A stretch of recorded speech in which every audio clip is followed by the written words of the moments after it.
Hi, I'm Adriana, and you're watching my channel Spiritual Awakening with Adriana.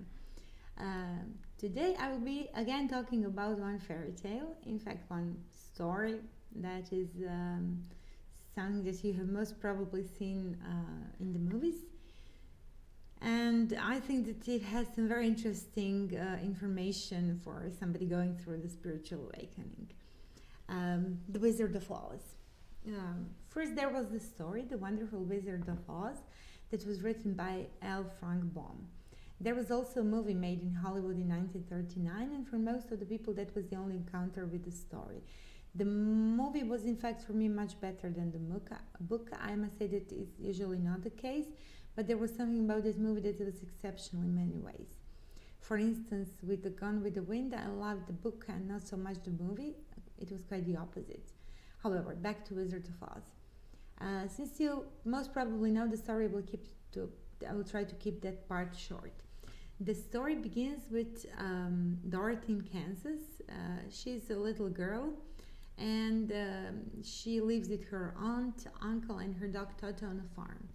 During the cyclone, she and Toto are caught up and taken to the magical land of Oz. She makes lots of friends there. One by one, they're munchkins. They're grateful for the fact that her falling house has in fact killed the wicked witch of the east, and they arrive with the good witch of north and offer their gratitude. They tell her to follow the yellow brick road and go seek the wonderful Wizard of Oz, and it's an amazing song in the movies. The wonderful Wizard of Oz is in Emerald City, and he can help her to come back home. She begins her trip with her dog, and she finds Scarecrow, Tin Man, and Cowardly Lion. Each one of her companions misses something. Scarecrow thinks he misses the brain, Tin Woodman misses the heart, and Lion the courage. And they go through many adventures together, and they find the wizard in the end. But he turns out to be an old fraud, and Dorothy and her pals discovered that they had in them what they were seeking the entire time. The lion was in fact courageous, and more courageous than anybody else. The Tin Woodman had a big heart, and Scarecrow in fact had a brain. As for Dorothy, she wakes up in her Kansas bed in the end and discovers that all along she had all that it took. And when we look at the story, it is not really a very subtle reference to spiritual awakening. In fact, it's really very straightforward. The process of finding and redefining your spirituality is an amazing process, and Dorothy is in the beginning in Kansas, having problems with evil neighbors and thinking that is all that there is. The wind of change sweeps her, and she gets a new company, new people in her life, and this does happen often, that some of the people you used to be surrounded by just disappear from your life when you are the changed being spiritually. She embarks on a self-discovery road, and while discovering her strength, she is transformed in the most amazing ways. She discovers that what she thought she lacked was there all along, and in the end she wakes up in her old bed, and nobody believes her stories, attributing it to her vivid imagination.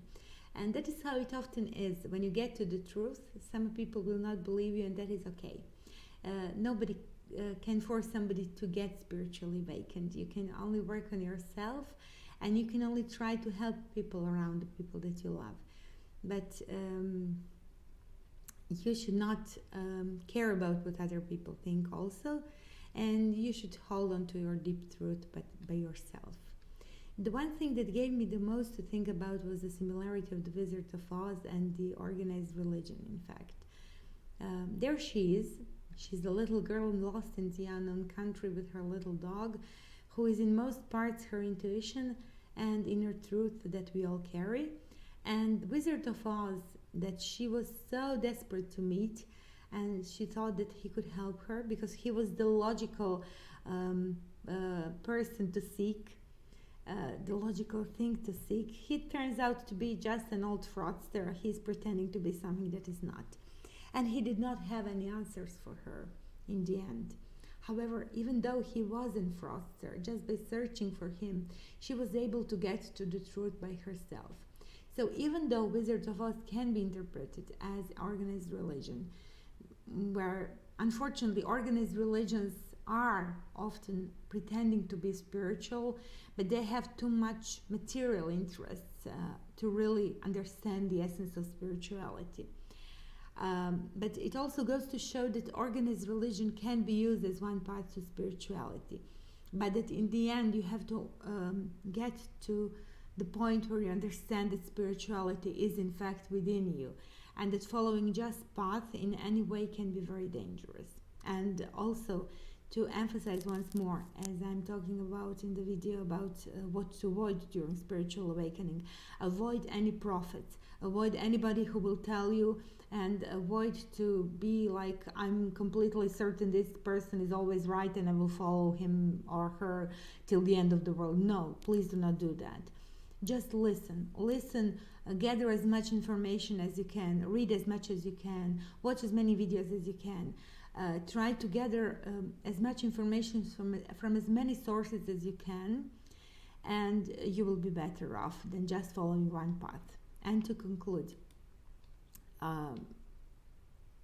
again, the most important lesson in this story is not to believe in false prophets. The truth is within you, and it will not be told to you by no single human being. The truth is in you and around you, and you have to feel it. And you have to learn how to listen to it. Watch my video on what to avoid during spiritual awakening to hear more about that. I go into more details. And I will also make more videos on that topic very soon. Thank you for watching. Hit the like button on the video, hit the subscribe, hit the little bell. Have an amazing day. Take care. Love yourself. Love your dear human beings. And I will see you very soon. Thank you so much.